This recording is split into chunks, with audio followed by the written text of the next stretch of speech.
Hello, everybody. I'm coming to you live from the House of Hennessey, and today we're going to be discussing our next stop in the global tapestry, Africa. As we begin today, I want to mention that we're going to be talking mostly about some of the major patterns that emerge in African history, some of the major political patterns, as well as the social and cultural patterns. Tomorrow we'll spend a little bit more time talking about individual states, but I'll be sure to mention them today. As usual, if I make any mistakes in recording this, always feel free to let me know. So I want to begin by just giving you guys a quick outline of what we're going to be talking about in this video. We're going to start with some local history and geography, talk about political developments, and again, these are going to be larger political patterns, things that hold true throughout many parts of Africa. And then some of those cultural and social patterns that remain true throughout Africa. Lastly, I'm going to run through some of the quick West African and East African kingdoms. We'll go into more detail about them tomorrow. Our learning objective, we want to be able to explain how and why African states developed over time.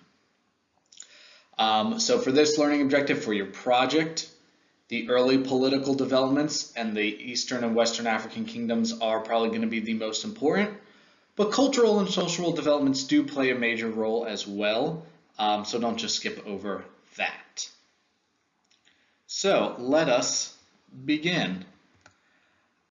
So at the beginning, we know that humanity evolved in Eastern Africa around here, and over time migrated out throughout the rest of Africa and throughout Eurasia.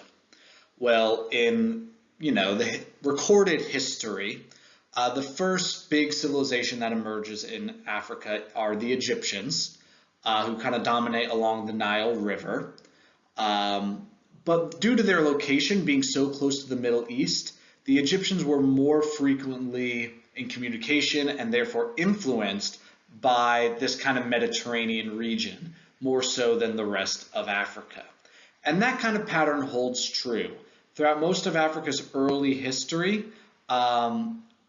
we know more about Northern Africa than Sub-Saharan Africa down here. And that's because Northern Africa was dominated by Eurasian groups, many of whom kept very, very specific records.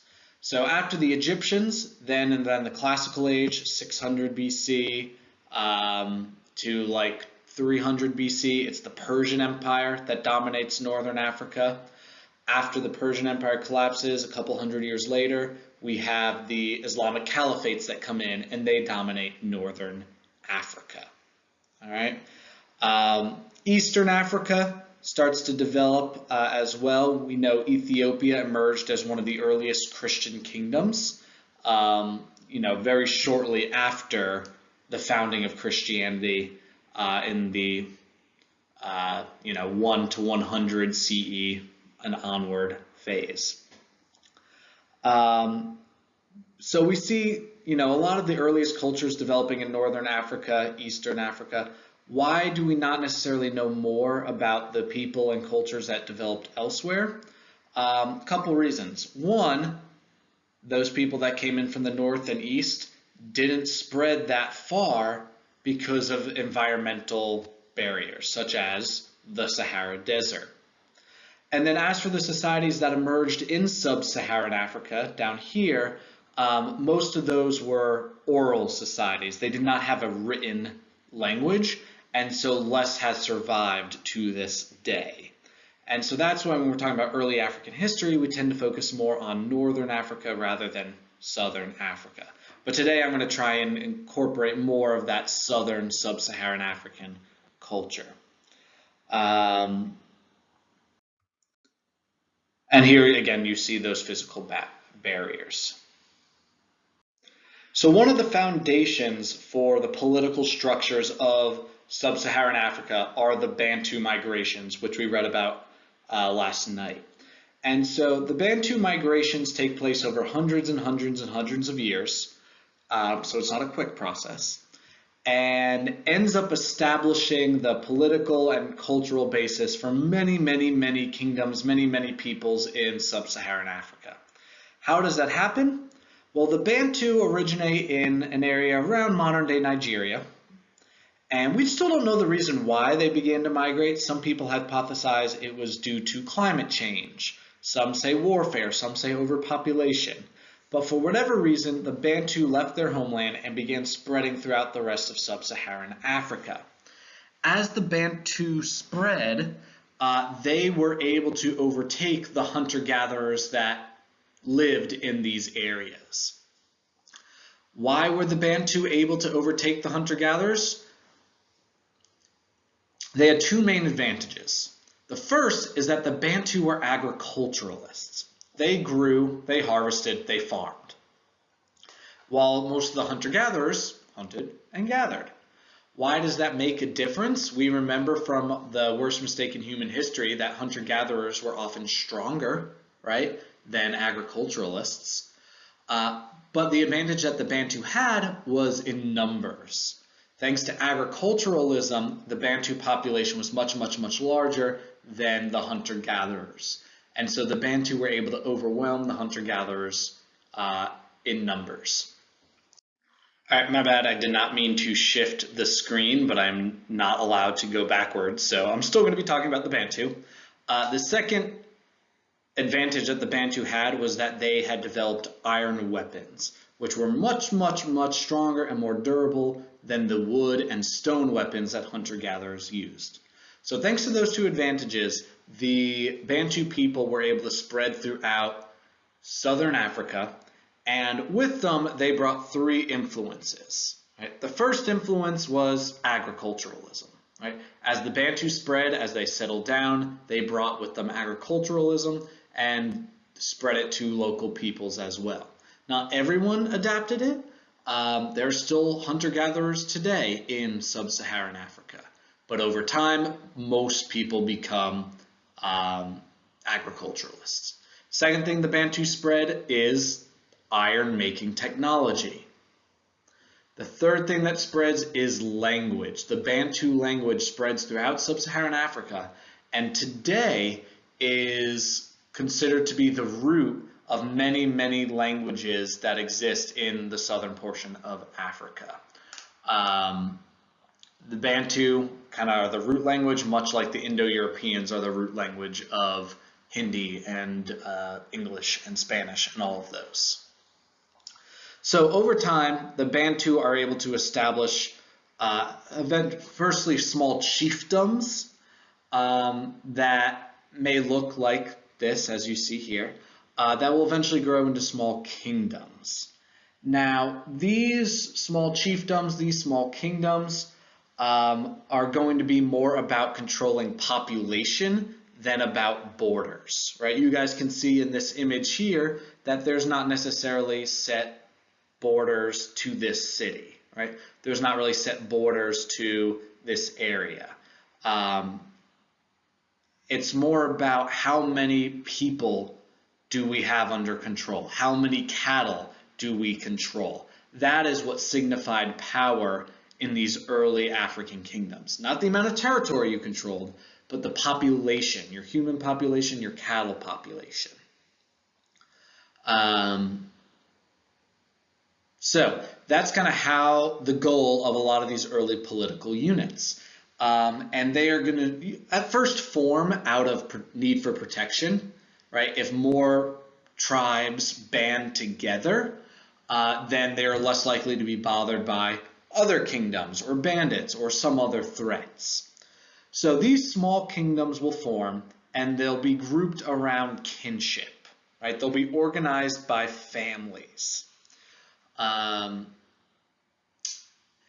Rather than a formal bureaucracy that we've talked about, such as in Song Dynasty or in Dar al-Islam.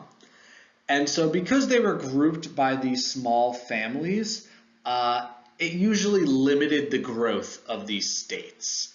You know, families could be in charge, families could be very large, but when you only had so many people you can trust, it tended to make the states smaller. And so, you know, most of these states in sub-Saharan Africa remained smaller. There are some that are going to grow quite large. The Tiv people of Nigeria end up having over like 1 million subjects that they control through their kinship network, right, rather than a formal bureaucracy. Over time, we start to see larger states growing, larger states developing bureaucracies. And that's going to see in Benin and Ife, which are states that are along the coast in northern and eastern Africa. And so as these states develop, the rulers were often known as mansas, which was the head of the ruling family. They were the elder, they were the most important member of the family that controlled the kingdom. I forgot how much Black Panther stuff I had included in this unit, but RIP Chadwick Boseman. And so the mansas were often responsible for settling disputes, coordinating planting and harvesting times, overseeing relationships with foreigners and traders, communicating with the spirits and ancestors for wisdom. I'll talk about their belief systems in a moment. And also organizing the military and resources to defend the state. So the Mansa was in charge of the protection of the people as well as negotiating with outside groups, be they human or spirits. And so let's go on to the cultural and social aspects of a lot of these African kingdoms. Many had a belief in a single creator god that was above all others. So many of these African cultures are polytheistic, meaning they have multiple gods, but there was a belief in one main god that created all. And then beneath that one main god, it was a polytheism called animism. And animism means that a belief that the gods inhabit the natural world. So there's a god of the rain, a god of the river, a god of the mountains. And so Africans believed that many of these minor gods controlled the natural world. They were responsible for bringing the rain. They were responsible for storms. They were responsible for helping their crops grow. And so there was also the belief that ancestors would impart wisdom and help guide the descendants on earth. So many of these African cultures have something called ancestor veneration, which is this belief in that the ancestors are still with you, still watching over you, still able to offer assistance. And we see that a little bit again in Black Panther, right? When he goes into his trance, he goes into this dream state, and he talks with his ancestors. You see Black Panthers in the tree, those representing his ancestors, right? So there was this belief in a spiritual world in which gods and deities controlled the natural world, but also where your ancestors lived and could impart wisdom upon you. And so another cultural thing is that much of these African cultures were oral in nature, meaning they did not have much of a written language. Instead, they relied on a group of people that we know as griots, who are kind of jacks of all trades. They kind of serve as the historians, the poets, the storytellers, the advisors to the government, to the Mansa. And these guys, the griots, were responsible for maintaining the traditions of the village and also for the passing down of knowledge from generation to generation. And so they are the griots, Griots. We're getting real high tech here. One of the last cultural things that really starts to spread late in Africa's history is the emergence of Islam. Islam begins spreading into Africa in the 700s, the 800s, as the Umayyad Caliphate conquers northern Africa. Once northern Africa is under Islamic control, then merchants and Sufis from northern Africa will travel along trade routes across the Sahara, or in the case of Eastern Africa, across the Indian Ocean. And those traders will meet with the African kingdoms there. They'll do business, but over time, they also will spread Islam. And so that is a major important pattern in this early period, is that trade routes spread religion.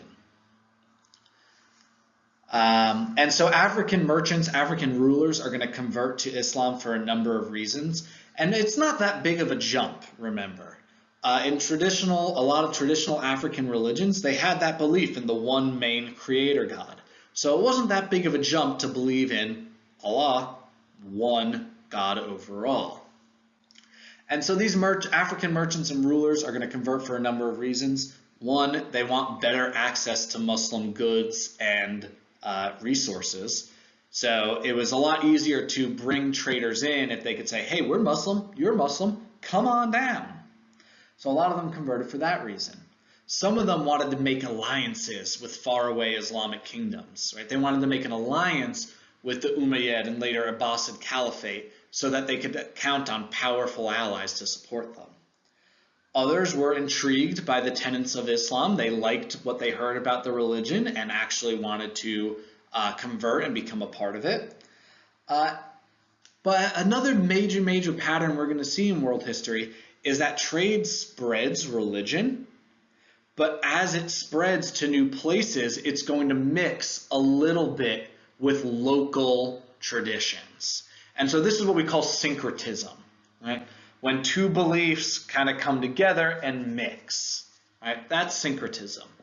So we see a great example of syncretism in, Western Africa, where we see Islamic traders going there and being shocked because they know the people are Muslim, the people follow the 5 pillars, they know the Quran, the people in Western Africa are Muslim, but the women have more independence than they did in the Abbasid Caliphate.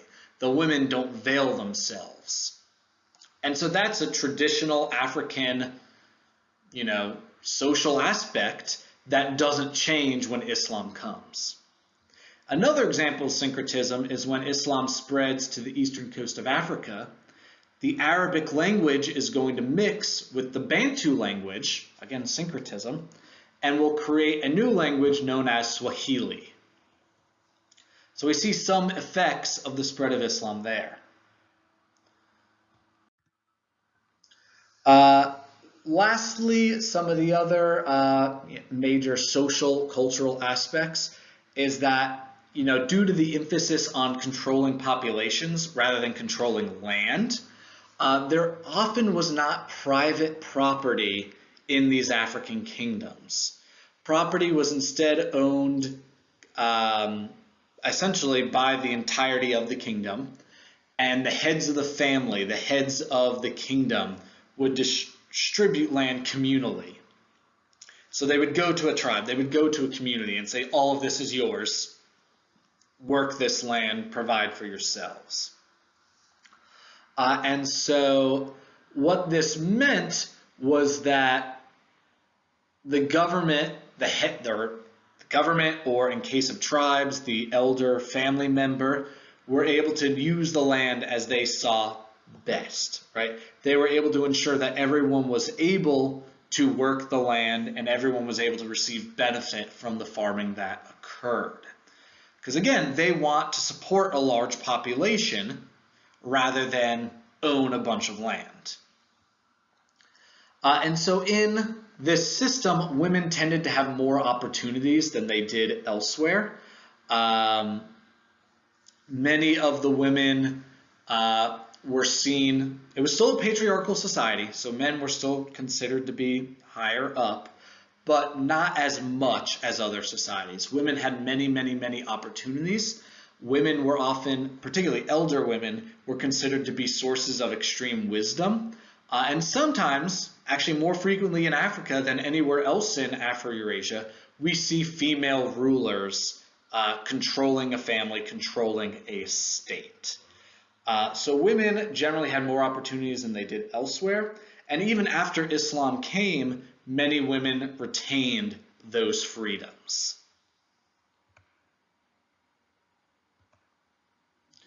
So the last thing I want to mention is the institution of slavery in Africa, because it's relevant today still, and that we're still having debates about it, but also because it was a major part of the economic systems that existed in Africa.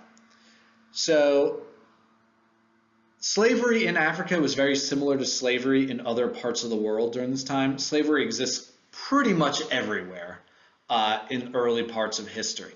So it exists in the Middle East, it exists in Europe, it exists in China, it exists in India. It's pretty much everywhere. Um, and so these early types of slaves are almost always going to come from two main categories. Prisoners of war.